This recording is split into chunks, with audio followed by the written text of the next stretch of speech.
Hello guys, അപ്പോ നമ്മൾ ഇന്ന് ഷെയർ ചെയ്യാൻ പോണ ഒരു ഇൻഫോർമേഷൻ എന്ന് പറഞ്ഞു കഴിഞ്ഞാല് MBBS അല്ല, നഴ്സിംഗ്. സോ എന്റെ പേര് doctor Fawaz Usman Alikkal, help abroad education കൺസൾട്ടൻസിയുടെ CEO ആണ്.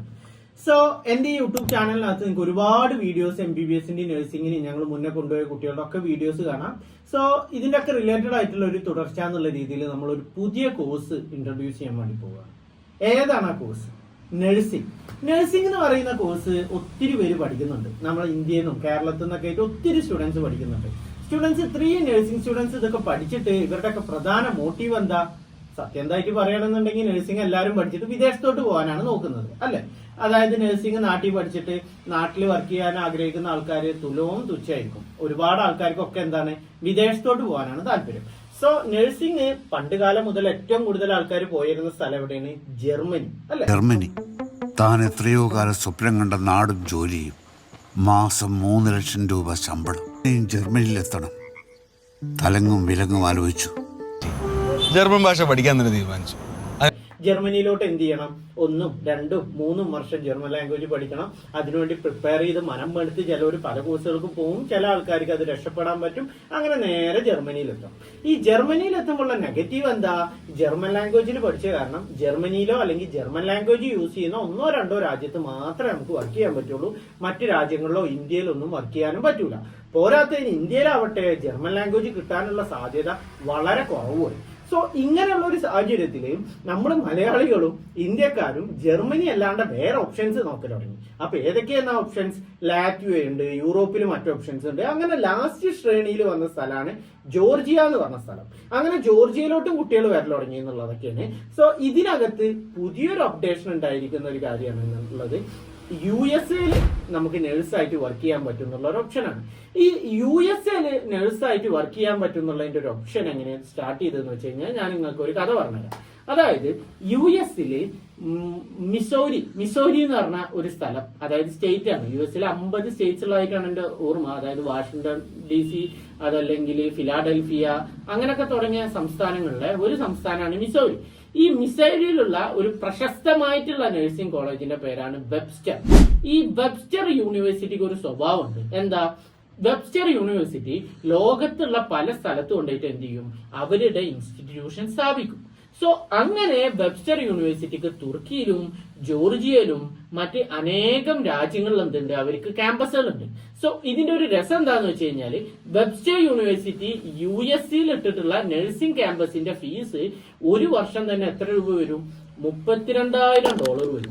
$32,000 എന്ന് പറയുമ്പോൾ 28 ലക്ഷം റുപ്യോളം വരും. അപ്പൊ 4 വർഷത്തെ കോഴ്സ് ചെയ്യുമ്പോഴേക്കിന് 1 കോടി രൂപ ചെലവ് വരും, അല്ലെ?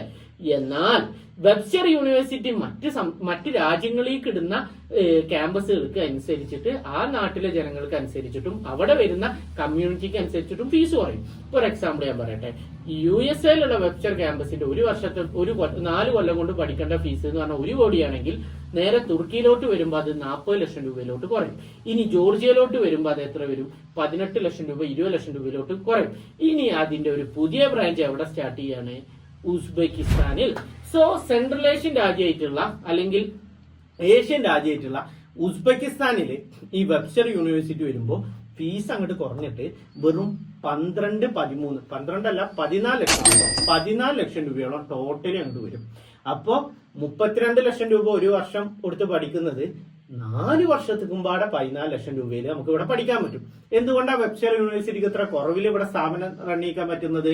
ബിക്കോസ് ടീച്ചേഴ്സിന് കൊടുക്കുന്ന സാലറി കുറവാണ്, മെയിൻറ്റെയിൻ ചെയ്യുന്ന സ്ഥലങ്ങൾക്ക് കുറവാണ്, അതായത് മൊത്തം ഇൻഫ്രാസ്ട്രക്ചറുകൾ കോസ്റ്റ് കുറവാകും. അങ്ങനെ ചുരുക്കത്തിൽ പറഞ്ഞു കഴിഞ്ഞാൽ 14 ലക്ഷം രൂപക്ക് ഫസ്റ്റ് ഇയർ മുതൽ ലാസ്റ്റ് ഇയർ വരെ ട്യൂഷൻ ഫീസ് കൊടുത്തിട്ട് നമുക്ക് ഈ വെബ്സ്റ്റർ യൂണിവേഴ്സിറ്റിയുടെ ഉസ്ബെക്കിസ്ഥാനിലുള്ള ക്യാമ്പസിൽ പഠിക്കാൻ പറ്റും.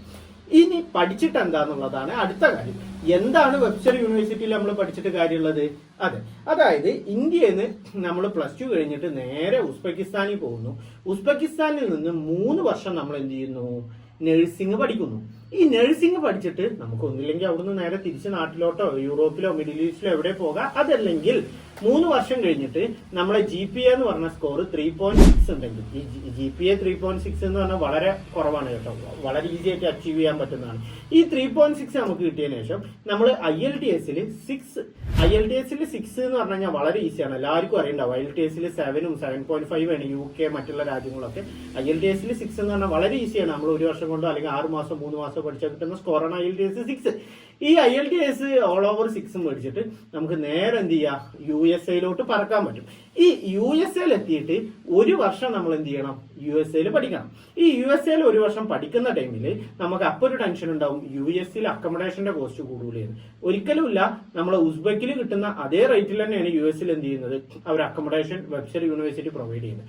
അങ്ങനെ 4 വർഷം കഴിഞ്ഞിട്ട് നമ്മൾ എന്താവും, 3 വർഷം നമ്മൾ ഉസ്ബെക്കിൽ പഠിക്കുന്നു, നേരെ US-ൽ പ്ലേസ്ഡ് ആയിട്ട് US-ൽ നമുക്ക് എന്ത് ചെയ്യുന്നു, പഠിച്ചിറങ്ങാൻ പറ്റുന്നു. അങ്ങനെ പഠിച്ചിറങ്ങിയിട്ട് നമ്മൾ എന്ത് ചെയ്യുന്നു, NCLEX എന്ന് പറയുന്ന എക്സാം എഴുതുന്നു. NCLEX-ന്റെ ഫുൾ ഫോം എന്താണെന്നറിയോ, national community or licensing examination.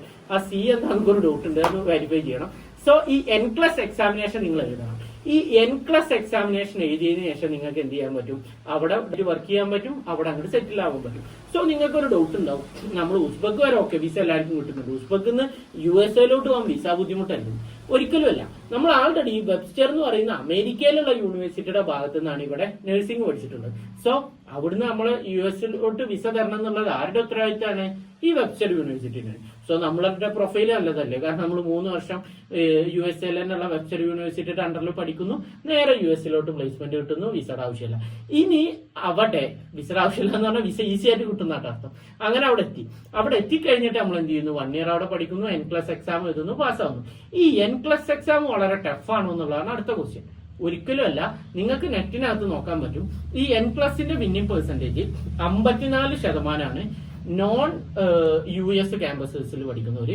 US ക്യാമ്പസസിൽ പഠിക്കുന്നവരുടെ 2024 പെർസെന്റേജ് 88%.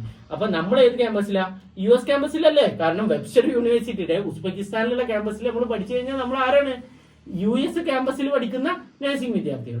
അവരുടെ കഴിഞ്ഞ കൊല്ലത്തെ മിനിമം പെർസെന്റേജ് എത്ര, 88%.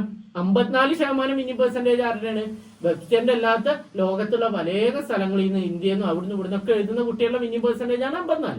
ഈ പറയുന്ന വെബ്സ്റ്ററിന്റെ തന്നെ ക്യാമ്പസിൽ പഠിക്കുമ്പോൾ നമ്മളെ മിനിമം പെർസെന്റേജ് എത്ര, 88%. സോ ഇത്ര മിനിമം പെർസെന്റേജ് നമ്മൾ ഏതിനെങ്കിലും കണ്ടിട്ടുണ്ടോ? ഈവൻ നമ്മൾ എഞ്ചിനീയറിംഗിന്റെ ഫൈനൽ എക്സാമിനേഷന്റെ മിനിമം പെർസെന്റേജ് കേരളത്തിൽ 20%, 25% ഉള്ളൂ. സോ പാത്വേ ഞാൻ ക്ലിയർ ആയിട്ട് പറയാം, +2 കഴിയുന്നു, നേരെ ഉസ്ബെക്ക് വണ്ടി കയറുന്നു. ഉസ്ബെക്കിൽ നിന്ന് നമ്മൾ എന്ത് ചെയ്യുന്നു, 3 വർഷം നഴ്സിംഗ് പഠിക്കുന്നു. അത് കഴിഞ്ഞിട്ട് വേണമെങ്കിൽ നമുക്ക് തിരിച്ച് ഡ്രോപ്പ് ചെയ്ത് വരാം. അതല്ലെങ്കിൽ എന്ത് ചെയ്യുന്നു, 3rd ഇയർ കഴിഞ്ഞിട്ട് നേരെ US-ലോട്ട് പോകുന്നു. US-ൽ 1 ഇയർ പഠിക്കുന്നു. 1 ഇയർ പഠിച്ചതിന് ശേഷം NCLEX എക്സാം എഴുതുന്നു. 88% വിന്നിംഗ് ചാൻസ് ഉള്ള NCLEX എക്സാം എഴുതുന്നു. അവിടെ സെറ്റിൽഡ് ആവുന്നു, അവിടെ അങ്ങോട്ട് വർക്ക് ചെയ്യുന്നു, അവിടെ മുന്നോട്ട് പോകുന്നു. ഇനി എന്തിനാണ് ഇങ്ങനെ ഒരു ക്യാമ്പസ് തുറക്കുകയും ഇത്രയും ചീപ്പായിട്ട് നമ്മളെ പഠിപ്പിക്കുക എന്നുള്ള ഒരു ക്വസ്റ്റ്യൻ എന്താണെന്നറിയോ? അതിനുള്ള റീസൺ എന്താണെന്ന് വെച്ച് കഴിഞ്ഞാൽ, we are the best human resource in the world. അതായത് US-ലുള്ള പുതുതലമുറ ആയിക്കോട്ടെ, ജർമ്മനിയിലുള്ള പുതുതലമുറ ആയിക്കോട്ടെ, അവർക്ക് ഈ നഴ്സിംഗും MBBS ഒന്നും പ്രത്യേകിച്ച് താല്പര്യമില്ല. ഇപ്പൊ നമ്മൾ ഗൾഫിൽ നമ്മളെ ഫാദേഴ്സ് അതല്ലെങ്കിൽ വീട്ടുകാരൊക്കെ പോയി പണിയെടുക്കണം എന്തിനാ, അവിടെയുള്ള ആൾക്കാർക്ക് തൊഴിൽ ചെയ്യാൻ താല്പര്യമില്ലാത്തതുകൊണ്ട്, അല്ലെങ്കിൽ അവർ വേറെ ജോലികൾ പോകുന്നല്ലേ. അതേപോലെ തന്നെ US-ലും ജർമ്മനിയിലും യൂറോപ്പിലൊക്കെ നഴ്സസിന്റെ ആവശ്യമുള്ളതുകൊണ്ടാണ്, അതല്ലെങ്കിൽ അവിടുത്തെ യുവതലമുറ കമ്പ്യൂട്ടറിന്റെയും മറ്റു കോഴ്സസിന്റെയും മുന്നിലും കൂടെ പോകുന്നതുകൊണ്ടാണ് അവിടെ മെഡിസിൻ രംഗത്ത് ആളെ കിട്ടാത്തത്. സോ നമുക്ക് എന്ത് ചെയ്യാൻ പറ്റും, അവിടെ നഴ്സസിന്റെ ഷോർട്ടേജ് ഉണ്ട്. അതായത് ഇപ്പോഴത്തെ കണക്ക് പ്രകാരം 1,80,000 നഴ്സുമാരുടെ ഷോർട്ടേജ് 2028 ആകുമ്പോഴേക്കും അവർക്ക് ഫേസ് ചെയ്യേണ്ടി വരും. അത് കുറക്കാൻ വേണ്ടിയിട്ടാണ് അവരെന്ത് ചെയ്യുന്നത്, നമ്മൾ അങ്ങോട്ട് പ്ലേസ്മെന്റ് ചെയ്ത് തരുന്നത്.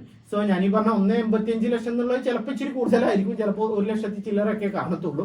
അതായത് 1,85 എന്നാണ് എൻ്റെ ഒരു പരിമിതമായ അറിവ്. എങ്ങനെയായാലും അവിടെ നഴ്സസിന്റെ ഷോർട്ടേജ് ആണ്. സോ ഈ നഴ്സസിന്റെ ഷോർട്ടേജ് കുറക്കാനാണ് അവരെന്ത് ചെയ്യുന്നത്, ഉസ്ബെക്കിൽ വന്നിട്ട് ക്യാമ്പസ് തുടങ്ങുന്നതും അവിടുന്ന് പഠിച്ചിട്ട് നേരെ അവിടെ പ്ലേസ്മെന്റ് കൊടുക്കുന്നതും. സോ വളരെ ഈസിയാണ് കാര്യങ്ങൾ, നമുക്ക് വേറെ പ്രശ്നങ്ങളോ കാര്യങ്ങളോ ഒന്നുമില്ല. സോ ഇത്രയാണ് ഇതിന്റെ ഡീറ്റെയിൽസ്. ഇതിന്റെ ഫീസും കാര്യങ്ങളും എന്ന് പറഞ്ഞു കഴിഞ്ഞാൽ, ഫസ്റ്റ് നമ്മൾ കയറുമ്പോൾ ഇൻക്ലൂഡിംഗ് ഒരു സെമസ്റ്റർ അടക്കം നമുക്ക് 5.4 ലക്ഷം രൂപകളാണ് ചെലവ് വരുന്നത്. പിന്നീട് ഓരോ 6 മാസം കൂടുമ്പോൾ നമുക്ക് എത്രയാണ് ചെലവ് വരുന്നത്, 1.5 ലക്ഷം രൂപ, 1.5 ലക്ഷം രൂപയോളം. ടോട്ടൽ 14 ലക്ഷം രൂപയോളാണ് ട്യൂഷൻ ഫീസ് വരുന്നത്. നമ്മുടെ ഫുഡ് ആൻഡ് അക്കോമഡേഷൻ മന്ത്ലി നമ്മൾ ഉസ്ബെക്കിസ്ഥാനിൽ നിൽക്കുകയാണെന്നുണ്ടെങ്കിൽ, അതായത് ഉസ്ബെക്കിസ്ഥാനിൽ നമ്മൾ നിൽക്കുകയാണെന്നുണ്ടെങ്കിൽ നമ്മളെ സംബന്ധിച്ചിടത്തോളം എത്രയാണ് വരുന്നത്, ഉസ്ബെക്കിസ്ഥാനിൽ നമ്മൾ നിൽക്കുമ്പോൾ നമുക്ക് ഹോസ്റ്റൽ വളരെ ചീപ്പാണ്. നമുക്ക് മന്ത്ലി ഒരു 12,000 13,000 രൂപ ഉണ്ടെങ്കിൽ ഫുഡ് ആൻഡ് അക്കോമഡേഷൻ നടന്നു പോകും. അത്രേ വരുന്നുള്ളൂ. ഇനി നമ്മൾ USA എത്തിക്കഴിഞ്ഞാൽ അതൊരു 18,000 20,000 രൂപക്കകത്ത് ഒതുങ്ങും. സോ ഇത്രയാണ് കാര്യങ്ങൾ. സോ നിങ്ങൾക്ക് താല്പര്യം ഉണ്ട് എന്നുണ്ടെങ്കിൽ എത്രയും പെട്ടെന്ന് എന്ത് ചെയ്യുക, ഇതിന്റെ താഴെ ഡിസ്ക്രിപ്ഷനിൽ എന്റെ നമ്പർ ഉണ്ടാവും, അതിനകത്തോട്ട് കോൺടാക്ട് ചെയ്യുക. സോ US പോകാം. US വെബ്സ്റ്റർ ക്യാമ്പസ് ഉസ്ബെക്കിസ്ഥാനിൽ പഠിച്ചിട്ട് പോകാൻ പറ്റും. ഈ പറഞ്ഞതൊക്കെ സത്യമാണ്. ധൈര്യമായിട്ട് നമുക്ക് പോകാൻ പറ്റും. സോ നിങ്ങൾ ധൈര്യമായിട്ട് വിശ്വസിച്ചോളൂ. നിങ്ങൾക്ക് ഈ ക്യാമ്പസ് അവൈലബിൾ ഇപ്പോൾ ഉള്ളത് താഷ്കണ്ടിലും ബുഹാറയിലുമാണ്. നാളെ ഇനി മറ്റ് രാജ്യങ്ങളിലോട്ടും ഇവരിത് ഡെവലപ്പ് ചെയ്യും for sure, because they need നേഴ്സുമാർ. Okay, bye by.